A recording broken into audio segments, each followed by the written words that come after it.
alors ne dors pas avec. Maman, lève-toi, car tu apprendras à mieux te connaître. Une émission qui permet de développer une grande confiance en soi. Big up, Africa du Caïf. Alors rendez-vous chaque dimanche en direct sur la page Facebook El Duro. Motivation, motivation, motivation. Sama, motivation. Bonsoir chers amis sportifs et même non sportifs. Je vous sais très impatient de nous retrouver après quelques moments d'absence. Et j'espère que vous m'entendez. Si vous m'entendez, faites un pouce pour dire que vous m'entendez. Vous m'entendez? Est-ce que vous m'entendez? Vous m'entendez? Est-ce que vous m'entendez? Si vous m'entendez, faites un pouce. Mettez un pouce.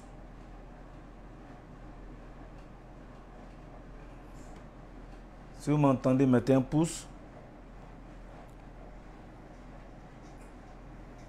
Vous m'entendez? Si vous m'entendez, mettez un pouce.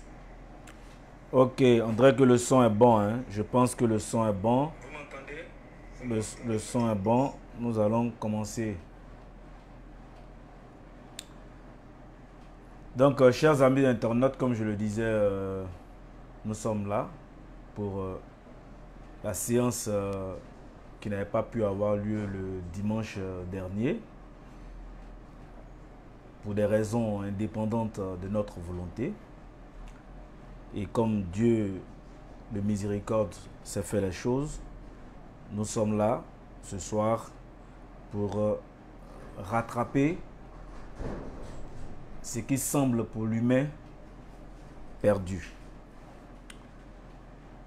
Nous venons d'écouter le générique avant de débuter la thématique proprement dite.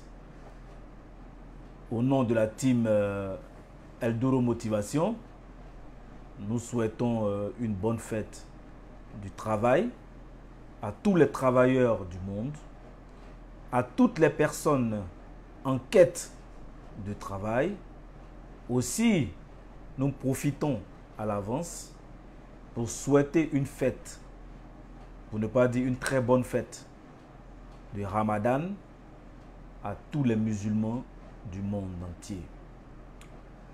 Nous disons infiniment merci à nos partenaires, à savoir le Remedes, Caïf Énergie, Afribat Côte d'Ivoire, et à tous ceux qui nous soutiennent de loin comme de près.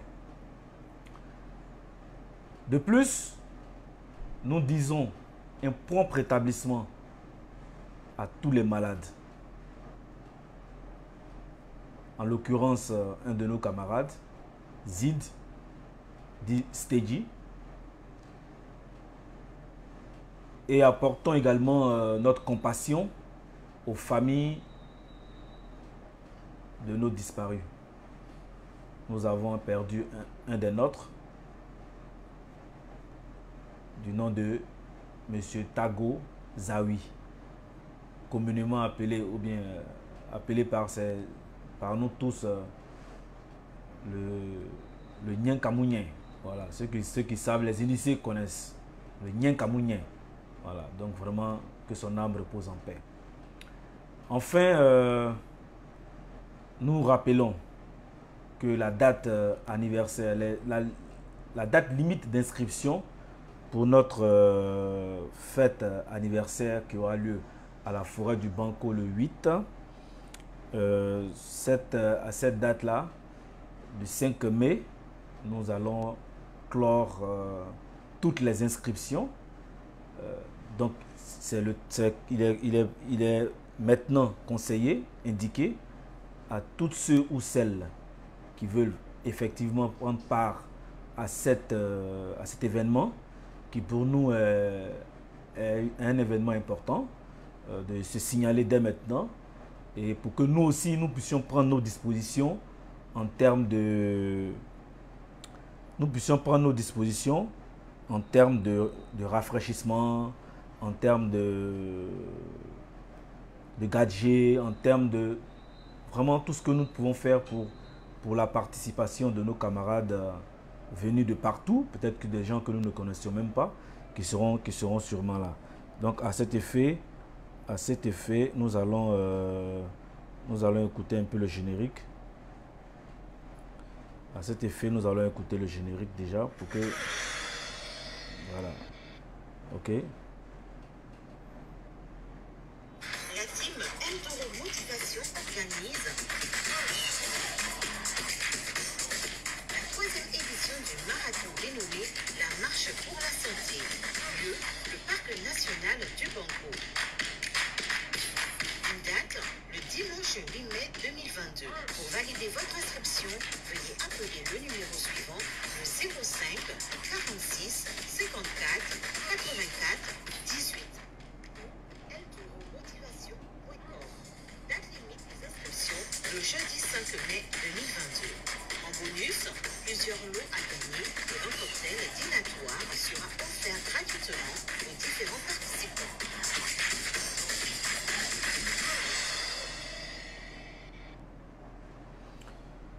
Ok, donc tout le monde a compris.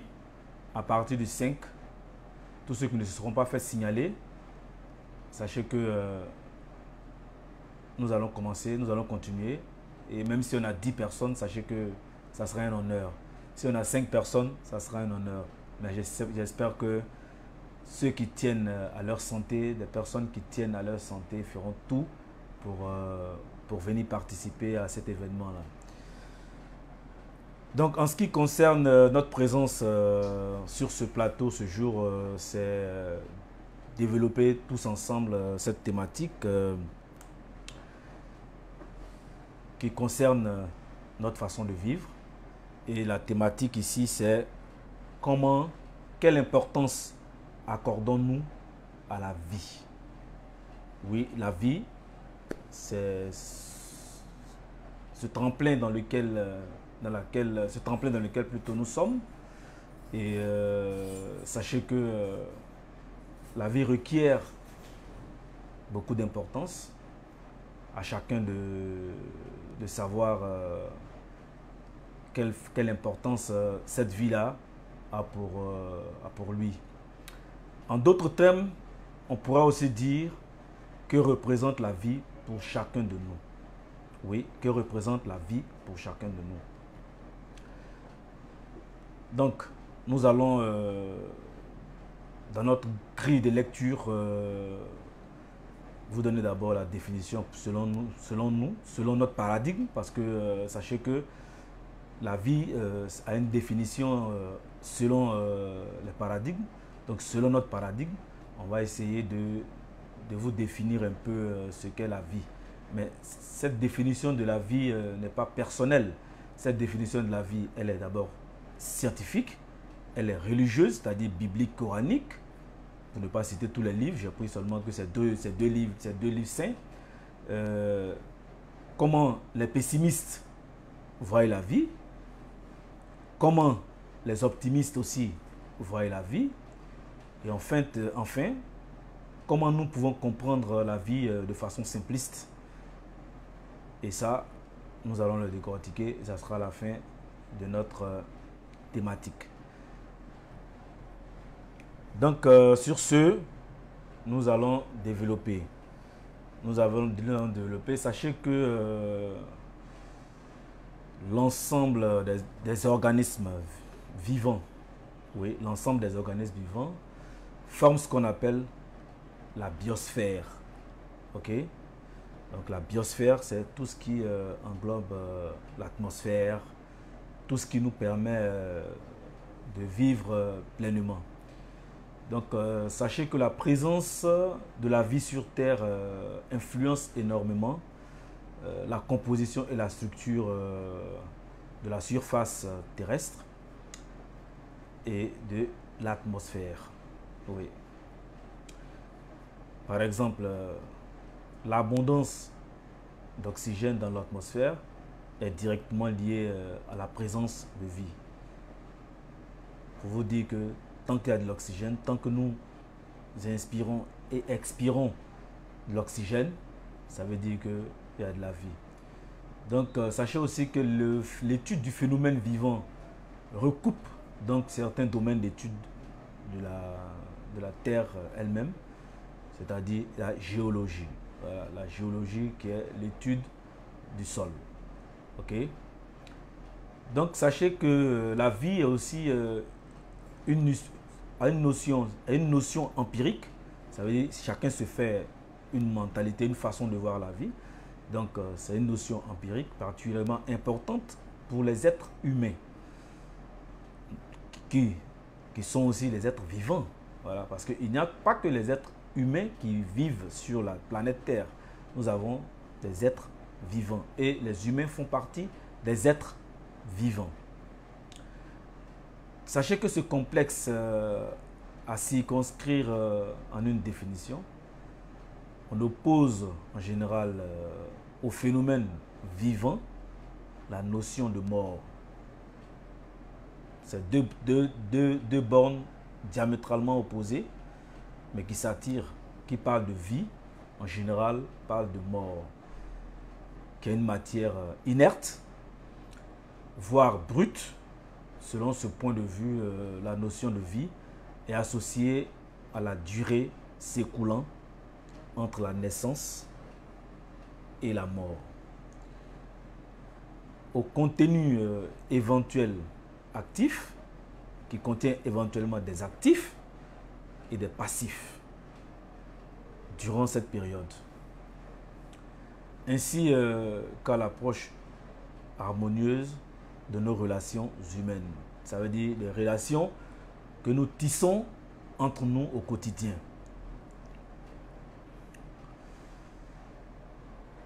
Selon les scientifiques, oui, parce que je le disais qu'on allait avoir plusieurs définitions. Selon les scientifiques, la vie, c'est un système vivant, c'est un système capable d'auto-production, d'auto-maintien grâce à un réseau de processus, régénératifs. Oui, c'est un processus qui se régénère au fil du temps. De bébé, on grandit, on devient adolescent, on devient adulte, on devient âgé ou vieux. Donc, ce système, ce processus régénératif opère en fait à l'intérieur d'une frontière marquant sa propre production. Donc, vous voyez que la définition scientifique, elle n'est pas aisée à comprendre pour tout le monde. Mais sachez que pour le scientifique, on naît, on grandit et on meurt. Maintenant, selon la religion, sachez que les religions n'ont pas les mêmes manières ou les mêmes façons de définir la vie.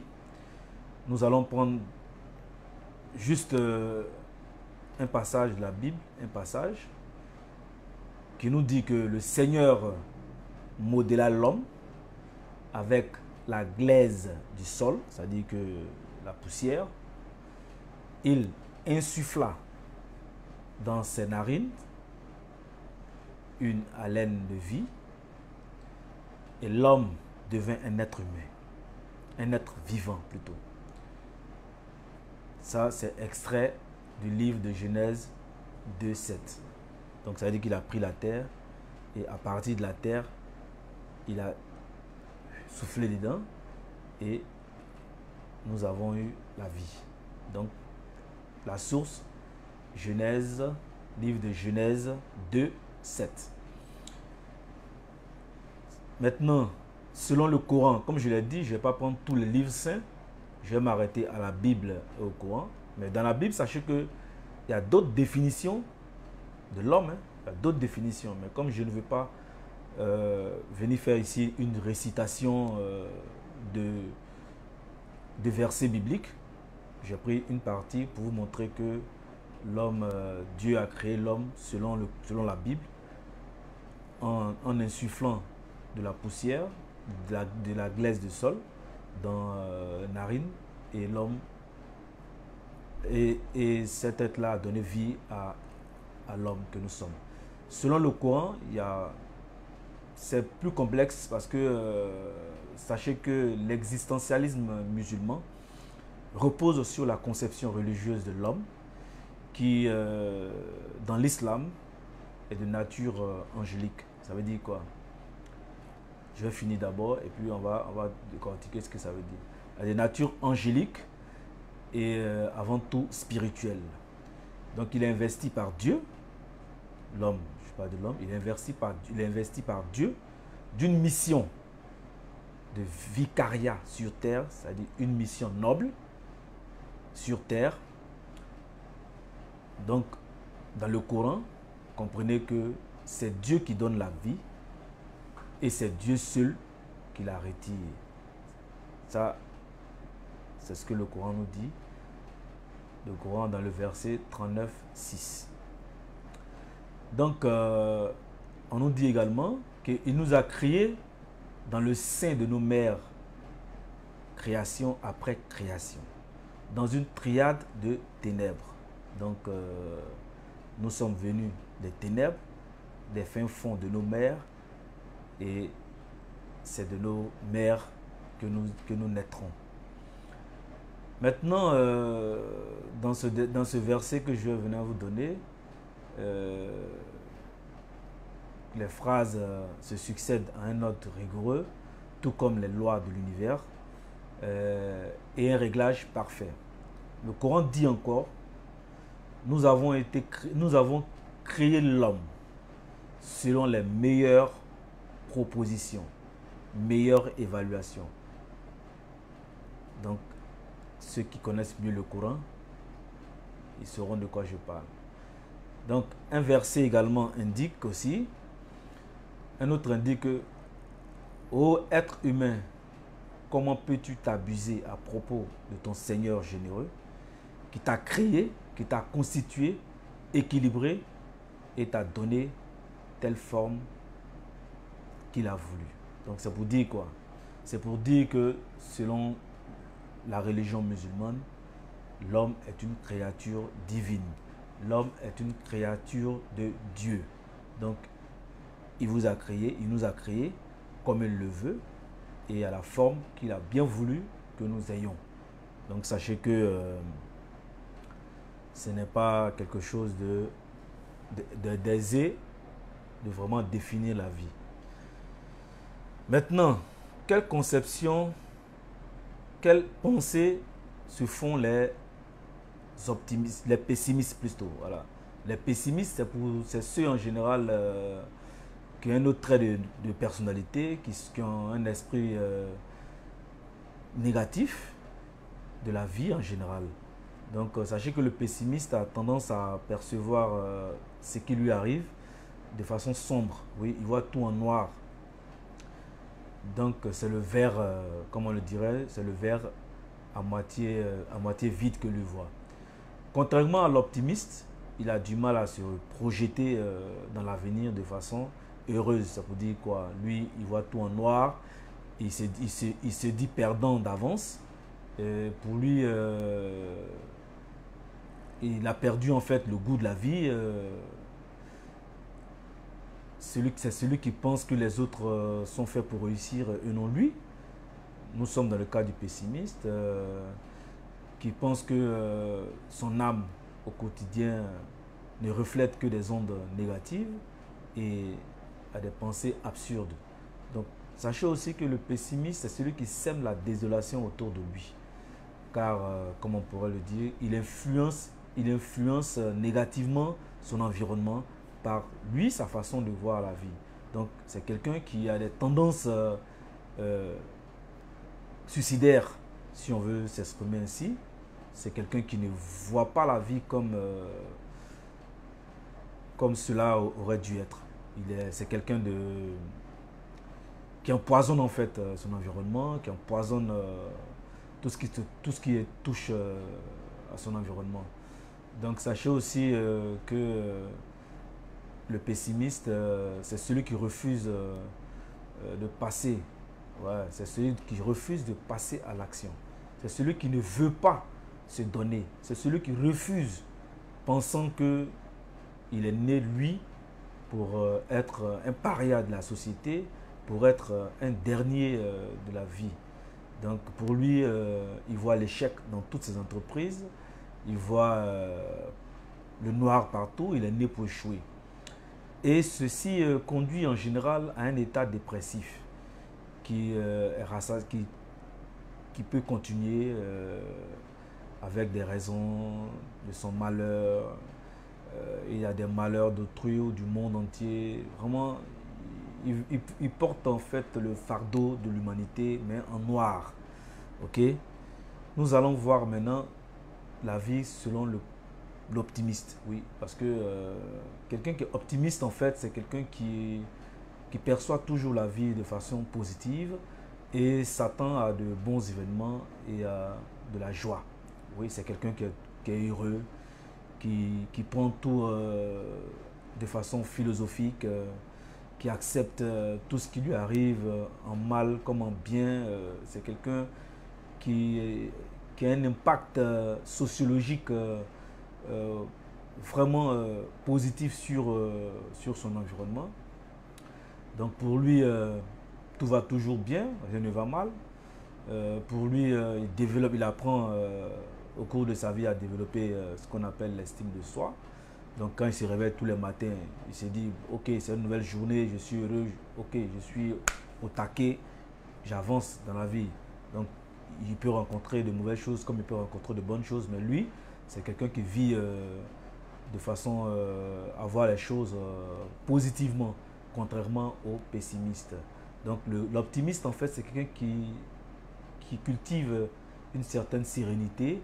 Il est calme, c'est quelqu'un qui vraiment a de la passion pour ce qu'il fait, a de la passion pour la vie, qui croit en lui, qui est toujours au devant des choses, qui prend des décisions, même si ces décisions-là doivent influer négativement sur sa vie, il prend des décisions et puis il accepte d'avancer, quels que soient les échecs, il les prend du bon côté de la vie et il avance. Voilà, c'est donc en fait la définition ici selon un optimiste et la définition de la vie selon un pessimiste. Donc vous voyez que c'est deux personnalités diamétralement opposées. L'autre voit la vie en noir, le pessimiste, et l'autre voit la vie en rose. Et tout ce qui lui arrive, que ce soit positif ou négatif, il le voit en rose. Autrement dit, comment comprendre la vie de façon simpliste? Oui, parce qu'on est tous souvent en hibernation. Souvent, on a l'iceberg qui est au-dessus de la mer. Mais sachez que pour comprendre la vie, ce n'est pas quelque chose d'aisé, mais la vie peut se comprendre de façon simple. Pour d'autres, pour certains, la vie, c'est avoir toutes les richesses du monde. Pour les mêmes, c'est avoir excessivement l'argent. Pour eux, c'est avoir une vie qui ne dit pas son nom. Vous comprenez? Mais sachez que pour d'autres, la vie, c'est autre chose. La vie, ce n'est pas la fête. La vie, ce n'est pas toujours la fête. On ne dit pas de ne pas fêter, mais la vie, ce n'est pas toujours la fête. La vie, c'est quelque chose qu'il faut comprendre. Parce que nous sommes dans une société, on vit au milieu de personnes intelligentes. On essaie de développer un tant soit peu des activités pour permettre à tout le monde de comprendre les choses de façon positive. Et la positivité nous amène à développer notre personnalité. Donc, comme je le disais, malgré sa complexité, parce que vous avez vu dans les définitions préliminaires, que ce soit scientifique, que ce soit biblique, que ce soit coranique, la vie est complexe. La vie est complexe, mais la vie mérite d'être comprise dans toute sa simplicité. Oui, c'est vrai qu'elle est complexe, mais elle mérite d'être comprise dans toute sa simplicité. La vie ne vaut rien, c'est vrai, certes on le dit, mais rien ne vaut la vie par contre. C'est un adage populiste qui va nous aider à nous faire comprendre la grille de lecture que nous allons développer tout à l'heure. Ainsi, pour mieux comprendre l'importance que revêt la vie. Je vais vous demander humblement, si vous avez le temps demain ou en semaine, je vais vous demander humblement et simplement de faire un tour dans un cimetière. Oui, faites un tour dans un cimetière. Faites un tour dans un hôpital ou voir des hôpitaux. Et enfin, faites un tour dans une prison. Pour nous, pourquoi il est important de faire ces visites dans ces endroits? En d'autres termes, pourquoi devons-nous accorder une attention particulière à nos vies et à celles des autres? Oui, voilà les bonnes questions qu'il faut se poser lorsque nous allons visiter ces endroits. Pourquoi nous visitons un cimetière? D'abord, sachez que le cimetière, c'est l'espace ou c'est l'endroit qui accueille des corps sans vie, des corps inertes. C'était des personnes qui avaient la joie de vivre comme nous. C'était des personnes qui pensaient grand, qui voyaient grand. Et du jour au lendemain, on passe de vie à trépas. Donc c'est pour vous faire comprendre que au cimetière ne résident pas des vivants.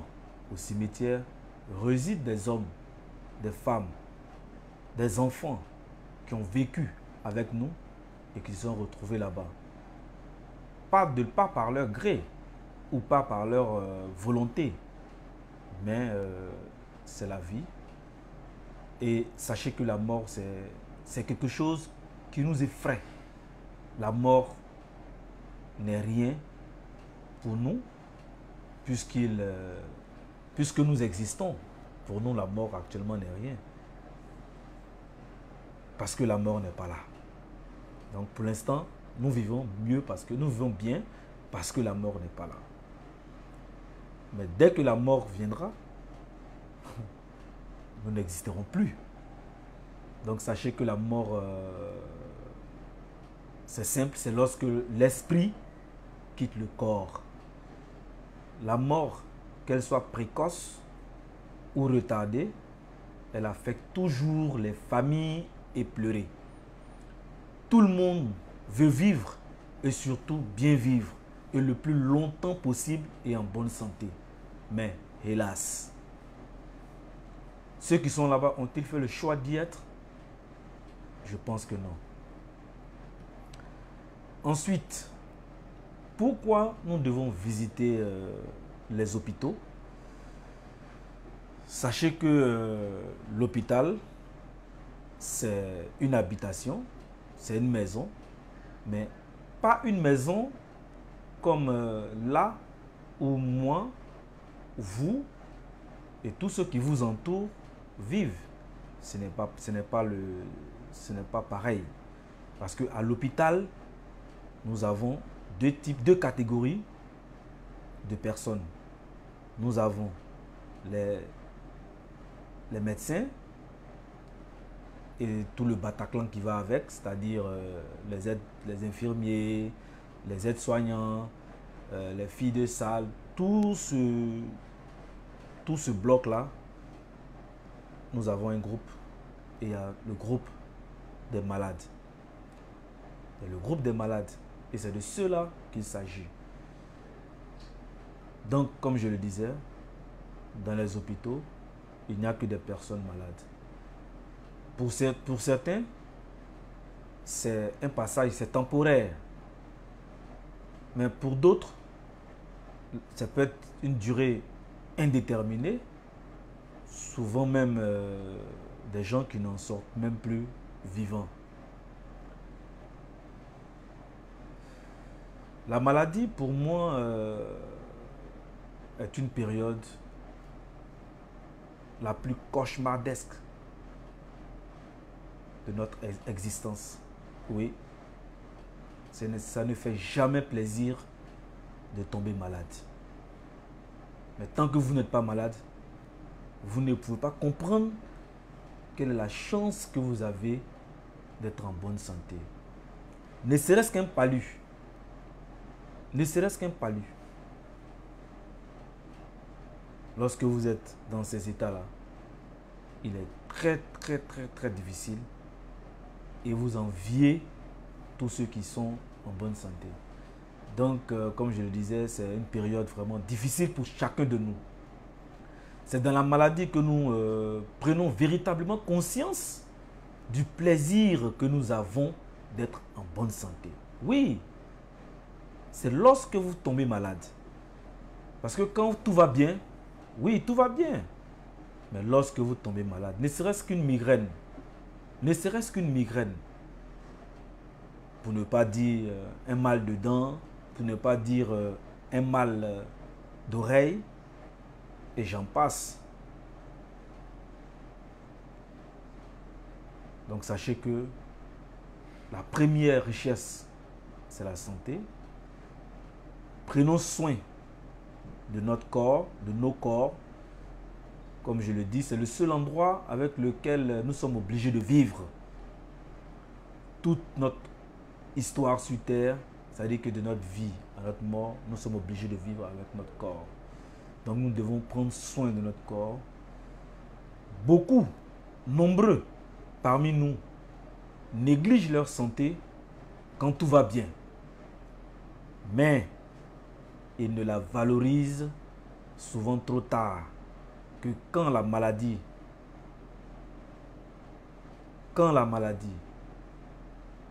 ou le passage du temps se présente. Le passage du temps, c'est la vieillesse. Oui.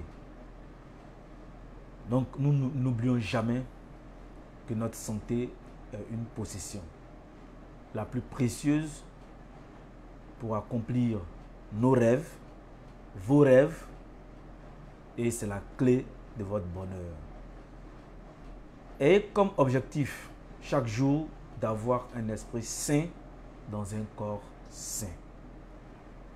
Ne laissez pas les événements, c'est-à-dire les événements de la vie, la négativité, le stress, qui sont les principaux destructeurs de notre corps,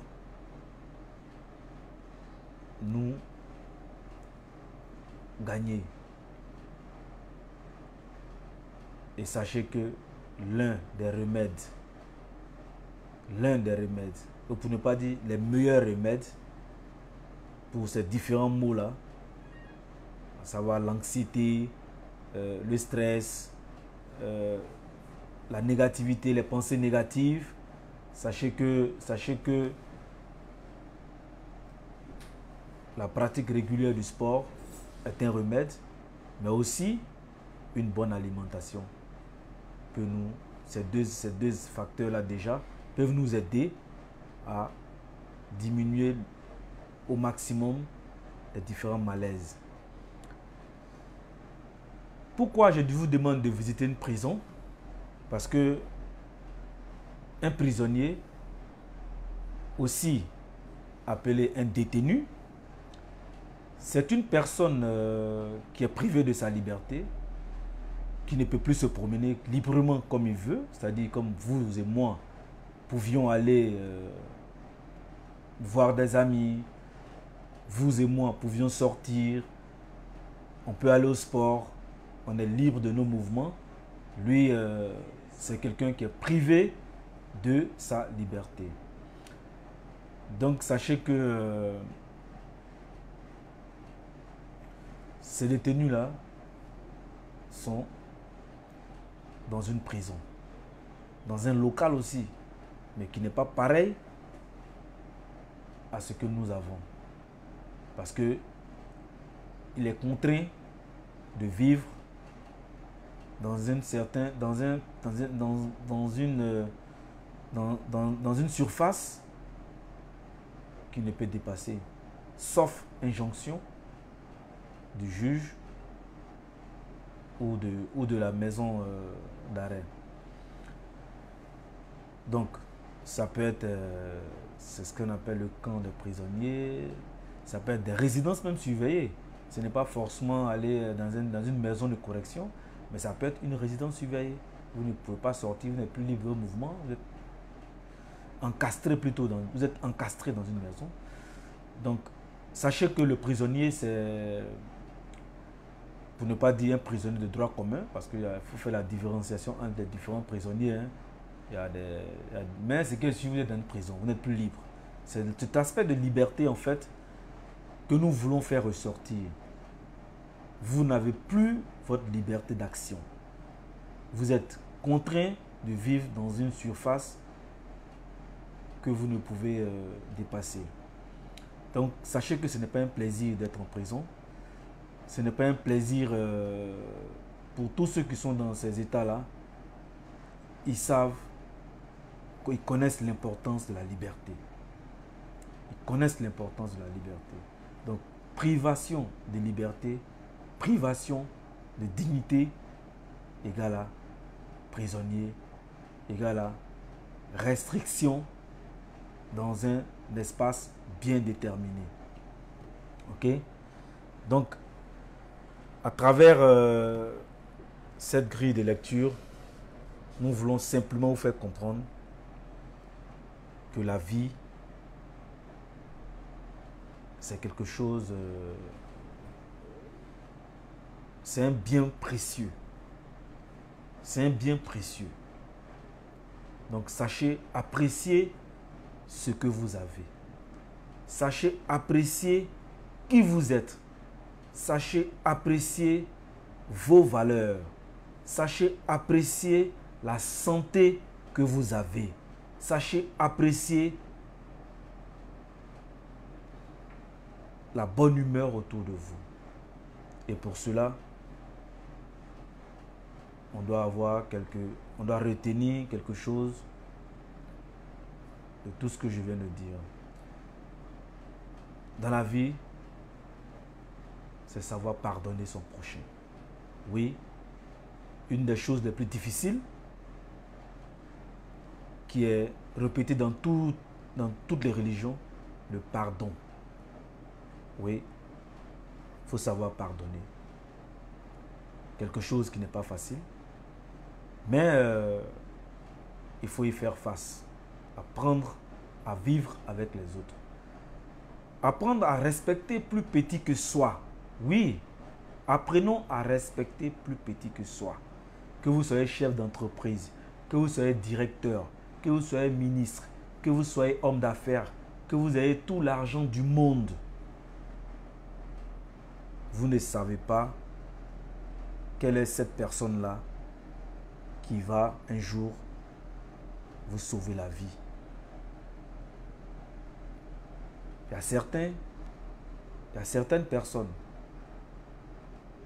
qui pensent que la vie ne se résume qu'à leur richesse, qui pensent que la vie ne se résume qu'à leur beauté, qui pensent que la vie ne se résume qu'au bavardage. Sinon, le cimetière serait bondé de maisons, le cimetière serait bondé de voitures de luxe, le cimetière serait bondé de je ne sais quoi. Parce que chacun voudrait aller avec ses biens. Or, on va laisser tous ces biens sur terre et nous en irons. Mais est-ce que vous savez en ce moment-là que celui que vous avez piétiné, peut-être que c'est celui-là qui va mettre votre corps dans le sol. Donc prenons conscience. Prenons conscience. Parce que quand je vois des gens qui manquent d'humilité, je me pose des questions. Est-ce que ces personnes-là sont déjà allées à l'hôpital? Est-ce que ces personnes-là sont déjà allées au cimetière? Est-ce que ces personnes-là ont déjà discuté avec un détenu? Oui. On peut être riche aujourd'hui et puis demain devenir pauvre. Parce que tout peut, ta richesse là, au cours de la nuit, tout peut prendre feu. Et le lendemain, tu te retrouves comme un moins que rien. Ce moins que rien que tu ne respectais pas, tu te retrouves à son niveau. Vous comprenez? C'est pour cela que toutes les religions nous disent aimez votre prochain comme vous-même. Et je complète, aimons-nous vivants. Si nous comprenons que nous ne sommes rien, si chacun de nous comprend qu'il n'est rien, je pense que chacun respecterait l'autre. Nous ne sommes rien. Nous ne sommes que de passage sur cette terre. Mais je vous dis, il y a des gens, vous allez à leur funérailles, mais quand on vous parle, des gens parlent et puis vous écoutez. Ce monsieur, il était méchant. Ce monsieur, on ne veut pas de son corps au village. Parce que quand il avait, il ne partageait pas. Il préférait laisser le village dans la souffrance. C'est-à-dire que lui, il construit un château et puis les villageois sont dans les cabanes. Quand il arrive au village, le goudron arrive jusque devant lui, sa porte. Bon, vous voyez. Est-ce que ce goudron-là, tu vas l'emporter? Tu ne pourras pas l'emporter avec toi un jour. Parce que ce qui est sûr et certain, on s'en ira. Mais comment? On ne sait pas. Où? On ne sait pas. Vous comprenez? Donc apprenons à être humbles. Acceptons nos erreurs. Acceptons nos erreurs. Respectons la vie. Car sans elle, nous ne sommes rien. On dit, la vie ne vaut rien, mais rien ne vaut la vie. Oui, la vie ne vaut rien, mais rien ne vaut la vie. Chacune des personnes, chacune des créatures de Dieu, parce que nous sommes faits de Dieu. Vous avez écouté tout à l'heure, selon les livres religieux, nous sommes faits d'âme et de corps. Nous sommes une créature de Dieu. En tant que créature de Dieu, nous devons respecter notre prochain. Ok? Nous devons respecter notre prochain. Parce que ce prochain-là, vous connaissez peut-être aujourd'hui, mais vous ne connaissez pas demain. De quoi demain est fait, vous ne le savez pas. Vous comprenez? Donc, lorsqu'on vous fait des reproches, acceptez-les humblement. Si vous n'êtes pas sur le droit chemin et qu'on vous le dit, acceptez. Ça ne va rien vous enlever. Ok? Sachez apprécier ce que vous avez. Si vous n'avez pas d'argent, sachez apprécier ces moments-là. Parce que ça fait partie des épreuves de la vie. Ça fait partie des épreuves de la vie. Personne n'est né, tout le monde n'est pas né avec la cuillère en or dans la bouche. Hein. Il y a certains qui se sont battus au péril de leur vie pour obtenir leur bien. Il y a certains également, il y a d'autres également qui ne se sont pas battus. Mais ainsi va la vie. Mais comme existe le karma, je l'ai déjà dit ici, il existe un karma pour tout ce que nous faisons, il existe un karma. Ne pensez pas ne pensez pas faire ça pour les hommes. Ne regardez pas les hommes, mais regardez ceux qui sont avec vous et qui vous entourent au quotidien. Évitez de trop parler de vous. Évitez de... Je ne sais pas comment dire, mais évitez de vous vanter. Oui, il y a des gens qui sont là, j'ai ci, j'ai ça, j'ai ci, j'ai ça. Mais est-ce que celui à qui tu parles, tu sais qu'est-ce qu'il a? Peut-être que la petite chose que cette personne a là, ça vaut 10 000 fois ce que toi tu as. Vous comprenez? Donc, on voit des gens qui, chaque jour, c'est eux qui s'attribuent des mérites qu'ils n'ont même pas. je suis tant, je suis ci, je suis ça, je suis ça. Non. Restons humbles. Faisons-nous petits et on va grandir. Donc comme je le dis, sachez apprécier ce que vous avez. N'ayez pas honte de vous. Soyez fiers de là où vous venez. Soyez fiers de là où vous vivez. Parce que j'ai connu des gens, tout simplement parce que tu leur demandes où ils habitent, ils ne sont pas heureux de dire que j'habite à Bobo, j'habite à Yopougon. Pour eux, il faut forcément vivre à Cocody, il faut forcément vivre à la Riviera, pour dire comment il faut forcément vivre, je ne sais pas, pour dire qu'on a réussi, pour dire qu'on est... Non. Mais je vais vous raconter une anecdote. J'ai rencontré quelqu'un lors d'une... je revenais d'un voyage, et puis la personne venait aussi on venait dans la même direction. J'ai demandé à la personne, tu vas où? Non, je vais à Angré. Bon, Angré, c'est une commune de la Côte d'Ivoire, où quand même ceux qui y vivent, en général, c'est les gens qui... La personne me dit, je vais à Angré. J'ai dit, bon, ok, il n'y a pas de souci. Moi, comme je ne suis pas trop loin, je ne suis pas trop loin de la zone, je vais te déposer à Angré. Et puis, après maintenant, je vais rentrer. C'est sur ma route. On va à Angré. On est en train de prendre la route d'Angré. Et la personne me dit, non, voilà, je vais descendre ici parce que je dois avoir une connaissance. J'ai dit, ok, pas de problème. Donc, néanmoins, après, on a échangé les contacts, tout ça. Et puis, on causait une fois. Et puis, je lui ai dit, ah, mais je suis dans ta zone, je ne suis pas loin. Je viens te voir.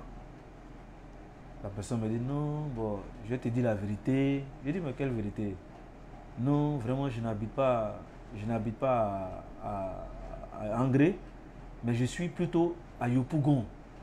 Mais j'ai dit, mais pourquoi tu ne m'as pas dit la première fois que tu étais à Yopougon? Mais ça gêne en quoi? Non, j'ai eu honte. J'avais honte de dire que j'habite Yopougon. J'ai dit, mais attends, non. Sois fier de toi, sois fier de là d'où tu viens. C'est pas ça le plus important. Le plus important, c'est ce que tu dégages comme aura. Le plus important, c'est ce que tu dégages comme personnalité. C'est ce que tu as en toi. C'est ce qui fait de toi ta personne. Ce n'est pas la commune. Ce n'est pas le quartier. Ce n'est pas les poches pleines. Il y a des gens qui sont riches, qui ont tout. Mais qui ne sont pas, je ne dirais pas avares, non. Mais qui ne veulent même pas partager. Or, il est dit, tu partages, tu reçois. Tu donnes, tu reçois. N'ayez pas peur de donner. Parce qu'on va aller pour laisser ça sur la terre ici. Personne ne va aller avec ses sacs d'argent. Personne n'ira avec sa grosse maison. Personne n'ira avec, je ne sais pas, tous ses biens, ses grosses voitures. Non. On va tous les laisser sur terre et on s'en ira un jour. Mais avant qu'on y aille, avant de s'en aller, apprenons à être fiers de ce que nous sommes. Si nous sommes nés pauvres, n'ayons pas honte de notre pauvreté. Si nous sommes nés d'une famille pauvre, n'ayons pas honte de nos parents. N'ayons pas honte de nos mères. N'ayons pas honte de nos pères. Soyons plutôt fiers parce que nous, les enfants, c'est nous qui devons enlever nos parents. C'est nous qui devons enlever nos pères dans la pauvreté en nous battant. Oui, il y a un adage qui dit, tu peux naître d'une famille pauvre, mais devenir pauvre toi-même, ça c'est ta faute. Est-ce que vous me comprenez? Vous pouvez naître d'une famille pauvre, ça c'est pas votre faute. Vous n'avez pas demandé à venir d'une famille pauvre. Mais vous-même, rester pauvre, ça c'est votre faute. Donc, chacun doit pouvoir se battre. Chacun doit pouvoir avoir des idées créatrices. Chacun doit pouvoir savoir apprécier la vie. Chacun doit pouvoir aimer son prochain comme lui-même. C'est écrit, c'est dit. Aime ton prochain comme toi-même. Mais quand vous allez dans les 10 commandements de Moïse, il est dit, en même temps qu'il est dit, aime ton prochain comme toi-même, il est dit aussi, tu respecteras ton père et ta mère. Mais ton père et ta mère sont les prochains aussi pour toi. Est-ce que vous comprenez un peu la nuance? Il a mis à part les parents. Et puis il a dit, tu aimeras ton prochain comme toi-même. Ton père, c'est ton prochain. Ta mère, c'est ton prochain. Mais pourquoi il finit de dire ça et puis il vient préciser encore tes géniteurs? Et ça va faire l'objet d'un autre débat. Oui, parce que nous sommes nombreux, nous, qui sommes nombreux à ne pas respecter nos parents. On va partout, il y en a qu'on embobine. Ton papa est féticheur, ton papa est sorcier, ta maman est sorcière. Et ça divise beaucoup les familles. Et il y a des gens, ils excellent dans ça. Mais comprenez que aujourd'hui, chacun doit comprendre que il faut être humble dans la vie. Apprendre à respecter tout le monde, quelle que soit sa situation sociale, quel que soit là où il vient. Et vous aussi, parce que vous donnez l'occasion aux gens de vous manquer de respect. N'ayez pas peur d'être celui que vous êtes. N'ayez pas peur d'être vous-même. N'ayez pas peur ou n'ayez pas honte d'être celui que ou celle que vous êtes. Celui qui ne peut pas vous apprécier tel que vous êtes, mais qu'il s'en aille. Ou qu'elle s'en aille. Oui, ça je préfère vous le dire. Partout, c'est vrai, on parle de développement personnel, on parle de ceci. Mais le développement personnel, là, c'est rien d'autre. C'est rien d'autre que s'aimer et aimer les autres. Permettre aux autres de gravir une échelle. Ne pas être celui qui, lorsqu'il atteint un niveau de l'échelle, rabaisse les autres, repousse les autres pour ne pas qu'ils atteignent, ils arrivent à son niveau. Parce qu'ils veulent rester dominateurs. Ils veulent rester des gens à qui on doit toujours tendre la main. Non. Sortons de cette façon de voir les choses. Et tel que je vous l'ai expliqué, vous avez vu que la vie se résume en rien du tout. Respectons la vie. Rendons à la vie ce qu'elle nous a donné et vous verrez que vous allez vivre une vie heureuse. On a des gens qui se plaignent de solitude pendant que nous avons des gens qui se plaignent de bruit. Oui, ça existe. Des gens qui se plaignent de solitude. Pas des gens qui sont en prison, pas des gens qui sont malades, mais des personnes normales, hein, qui se plaignent. Non, je suis seul, je me sens seul, je suis... Mais non. Sois positif. Sois positif. Fais de ta solitude un tremplin. Parce qu'il y a des moments comme ça où on a besoin d'être seul pour se poser les bonnes questions et pour savoir trouver un terrain, pour savoir trouver une direction à notre vie. Toute solitude n'est pas mauvaise, mais la solitude doit nous permettre de trouver les voies et moyens, les chemins pour être positif et pour pouvoir avancer. Ne nous décourageons pas. Vivons notre vie pleinement. Vivons chaque jour comme si c'était le dernier, mais dans la sobriété, dans la discipline et dans la prière. Parce qu'une chose est certaine. Une chose est certaine. Pour réussir sur cette terre-là, vous avez besoin de discipline. Vous avez besoin de la prière. Vous avez besoin du respect d'autrui. Si vous avez ces trois valeurs-là, je n'en cite pas davantage, Mais si vous avez ces 3 valeurs-là, sachez que vous serez une personne qui va aller de gloire en gloire, qui va aller de bonheur en bonheur. Et en commentaire, vous me direz que j'ai positivé ma négativité. Aujourd'hui, j'en suis heureux. J'ai fabriqué, j'ai fait de ma négativité, j'ai fait de ma tristesse un bonheur. J'ai fait de ma négativité de la positivité. Et ceux qui n'ont pas cru en toi, ceux qui t'ont rejeté, sauront que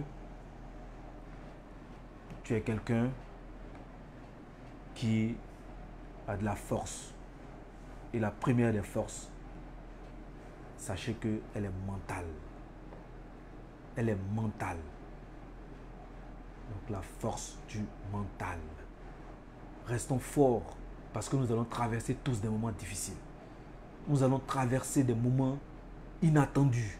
Nous allons traverser des choses auxquelles nous ne nous attendions guère. Mais la seule chose qui pourra vous sauver, c'est de prier. La seule chose qui pourra vous permettre de réussir, c'est la discipline.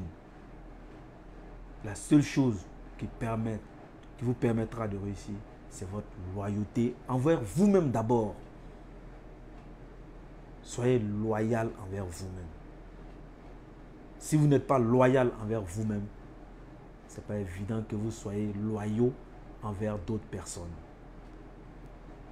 Donc sur ce, la vie ne vaut rien, mais rien ne vaut la vie.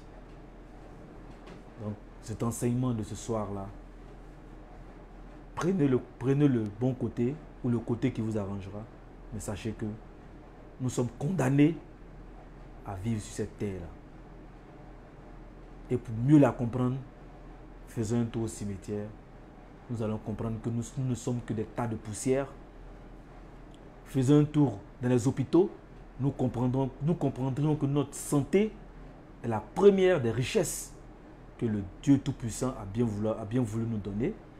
Et faisons un tour dans les prisons pour comprendre que nous vivons une situation de privation de liberté et de dignité. Parce que lorsque vous êtes prisonnier, vous perdez votre dignité humaine. Et enfin, aimons-nous vivants. Aimons-nous vivants. C'est important. Il y a une personne qui me disait comme ça, je respecte tout le monde parce que je ne sais pas entre les mains de qui je pourrais ou je m'en irai de cette terre. Donc je respecte tout le monde. Donc respectons tout le monde. Donc sur ce, je vous souhaite une très bonne fête du travail. Et comme je l'ai dit, pour tous les musulmans du monde entier, je vous souhaite à l'avance une bonne fête de Ramadan. Que Dieu agrée vos prières, qu'il fasse en sorte que de ces mois de pénitence-là, vous sortiez grandis, que vous changez de comportement, que vous devenez des personnes positives et que vous soyez des gens nouveaux, des personnes nouvelles. Car le Tout-Puissant, le miséricordieux Dieu Allah a pardonné nos péchés pour ce mois-là. Mais quand on pardonne, ce n'est pas pour recommencer. Donc pour ceux qui ont péché, ou même pour ceux qui ont péché, qui se sont fait pardonner, je vous demande de ne pas rester dans l'impudicité. Ne restez pas dans l'impudicité. Vous avez demandé pendant 30 jours. Vous êtes privé d'eau. Vous êtes privé de nourriture pendant la journée. Donc, cette pénitence-là, vous devez comprendre aussi que le pauvre qui est à côté de vous, le démuni qui est à côté de vous, Comment quelqu'un qui n'a rien peut avoir faim? Donc, ayez pitié. Ayez de la compassion pour tous ceux qui sont dans vos environs, pour tous ceux qui sont autour de vous et qui meurent de faim et qui n'ont pas à manger pendant que vous prenez vos repas et que vous les mettez à la poubelle. Donc sur ce, c'était la thématique d'aujourd'hui. J'espère que chacun a pris ce qu'il devait prendre de bon dans cette thématique. Je dis merci à tous ceux qui ont pris de leur temps pour me suivre. Dieu vous le rendra au centuple. Pour ceux qui ont aimé la vidéo, partagez-la, likez-la, invitez d'autres personnes à comprendre certaines réalités. Nous ne sommes rien sans les autres. Seul, on ne peut rien. Sinon, chacun aurait eu une jambe, un bras, un œil et un trou de nez bouché. Mais si vous voyez que, et puis une oreille bouchée, peut-être qu'on aurait eu une seule oreille. Mais si vous voyez que Dieu a donné tout deux, c'est parce qu'il sait que sans la main gauche, la main droite ne peut rien. Sans le pied gauche, le pied droit ne peut rien. Sans l'œil gauche, l'œil droit verra mal. Sans l'oreille gauche, l'oreille droite entendra mal. Pour ne citer que ça et m'arrêter là pour que chacun puisse comprendre que nous devons nous aimer. Nous sommes obligés. C'est comme la langue et les dents qui vivent dans le même milieu. Mais souvent, la langue mord la dent. Est-ce que c'est pour autant qu'on prendra un couteau pour vous enlever la langue? Non. On est obligé de cohabiter sur cette terre. Mais apprenons à être francs les uns les autres. Les uns envers les autres. Apprenons à vivre en bonne symbiose. Parce que la vie est courte. Et elle ne dépend ni de nous, ni de vous. Donc apprenons à respecter les plus pauvres. Apprenons à respecter ceux dont nous croyons qu'ils n'ont aucune valeur. Apprenons à donner de la valeur aux autres. Apprenons à redimensionner le mental de celui qui est avec vous. Apprenez à dire la vérité à celui qui est à côté de vous. Ce n'est pas parce qu'il vous donne un billet de 1000 francs, de 10 euros, de 10 dollars que vous n'allez pas avoir le courage de lui dire la vérité, de peur de perdre ces avantages-là. Non.